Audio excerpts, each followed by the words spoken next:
আমি সদায় এগৰাকী নাৰীৰ জীৱনটোক লৈ আলোচনা কৰোঁ, কিন্তু কেতিয়াবা আমি এগৰাকী পুৰুষৰ জীৱনটোৰ কথা ভাবি চাইছোনে?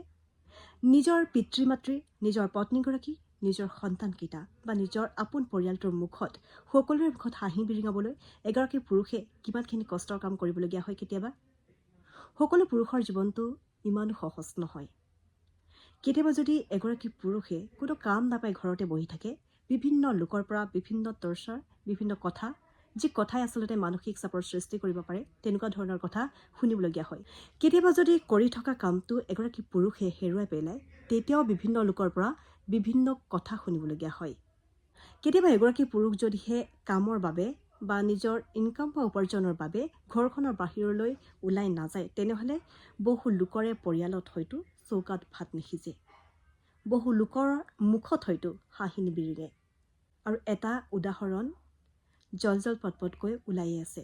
চাওকচোন, সেই কয়লা খনিত সি ইমান এটা ভয়ংকৰ সুৰংগৰ মাজত কাম কৰিবলৈ যোৱা শ্ৰমিককেইজনৰ কথা। আজি তেওঁলোক কি পৰিস্থিতিত আছে? এজন দুজন নহয়, কমেও এতিয়া 15 জনতকৈ বেছি শ্ৰমিক সেই কয়লাৰ একেবাৰে ভিতৰৰ 300 ফুট ভিতৰৰ সুৰংগত সোমাই পৰিছে, যি নেকি 24 ঘণ্টা পাৰ হৈ গ'ল। এতিয়ালৈকে তেওঁলোকক উলিয়াব পৰা নাই। উদ্ধাৰকাৰী দল আহি আছে, কিন্তু তেওঁলোকক উলিয়াবলৈ সক্ষম হোৱা নাই। আজি সেই ঘৰকেইখনত কান্দোনৰ ৰোল উঠিছে। তেওঁলোকে কিমান কষ্টৰ কাম কৰিবলৈ গৈছিল, কেৱল নিজৰ পৰিয়ালটোৰ কথা চিন্তা কৰিয়েই নহয় জানো? কেতিয়াবা অকল নাৰীৰ কথাই নহয়, পুৰুষকো সন্মান কৰিবলৈ শিকক, পুৰুষকো নাৰীৰ সমানেই সন্মান কৰিবলৈ শিকক, সকলোকো সেই শ্ৰমৰ বা কাম কৰাৰ মৰ্যাদাখিনি দিবলৈ শিকক। অনবৰতে বেকাৰ, কাম নোহোৱা এনেধৰণৰ কথাবোৰ লৈ টৰ্চাৰ কৰি নাথাকিব।